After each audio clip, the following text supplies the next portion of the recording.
Why would one keep a list of such? Is it some kind of fetish or what? I found the list on a quiet Tuesday evening, tucked beneath a pile of receipts in her nightstand. I hadn't been looking for it, at least that's what I told myself later. But when I saw the neat handwriting, the numbered lines marching down the page, curiosity outweighed caution. I should have stopped at the first word.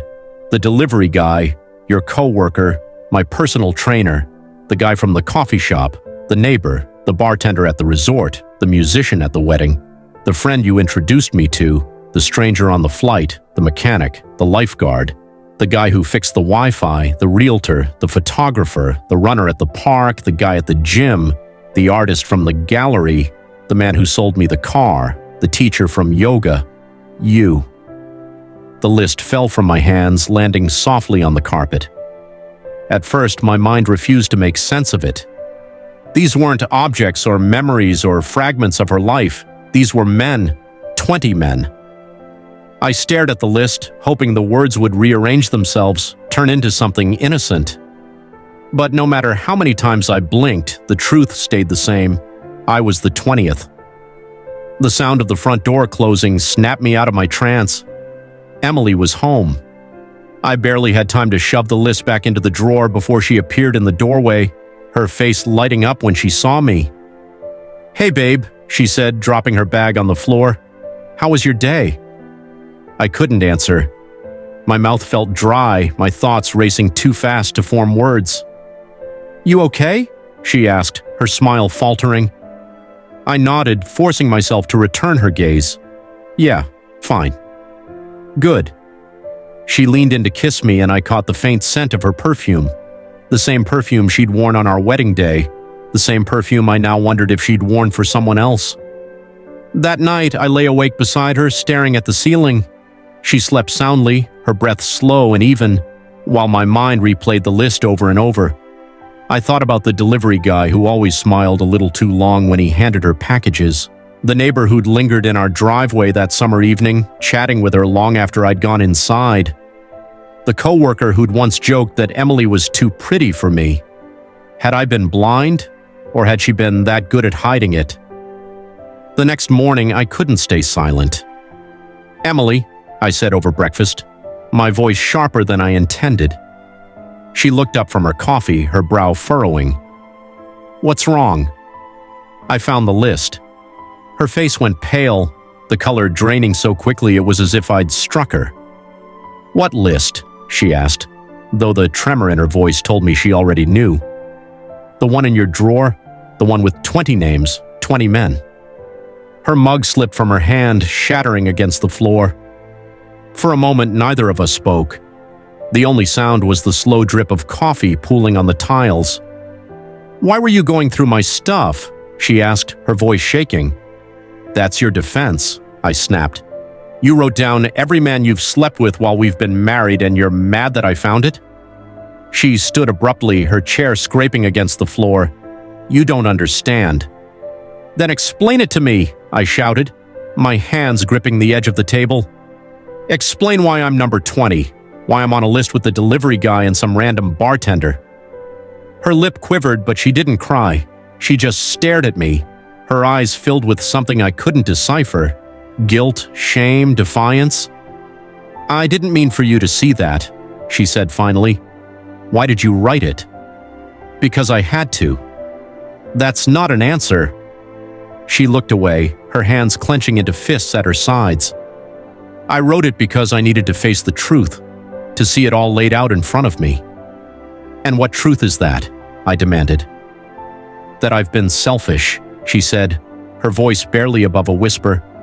"That I've been broken, and I didn't know how to stop." Her words hit me like a punch to the gut. "Broken?" I repeated. "You're not broken, Emily. You're a liar, a cheater." "I know," she shouted, tears spilling down her cheeks. "Don't you think I know that? Don't you think I hate myself for what I've done?" "Then why did you do it?" "Because I was scared," she said, her voice cracking. "Because I thought if I didn't keep chasing something, I'd lose myself. I thought I needed to feel wanted, needed to feel alive." "And I wasn't enough?" She flinched as if I'd struck her. It wasn't about you. Like hell it wasn't. I didn't mean for it to happen, she said, her voice desperate. It started with one mistake and then another, and before I knew it, I couldn't stop. But I love you, Jack, I do.